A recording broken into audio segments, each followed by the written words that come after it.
ಹೇ ಗಗನ ಮಳೆಯ ಹರಿಸಿ ತಿಳಿಸೇ ಬಿಡುವೆ ಪ್ರೀತಿಯ.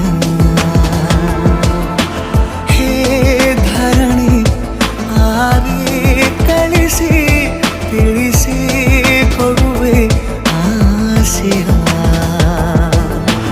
ನಾ ತಿಳಿಯೇ ತಿಳಿಸೋ ಬಗೆಯ ಪ್ರೀತಿ ಹೇಗೆ ಹೇಳುತ್ತಾರೋ ಜಗದಲ್ಲಿ ಹೋಗಬೇಕು ಪಾಠಕ್ಕಾಗಿ ಅವರಲ್ಲಿ.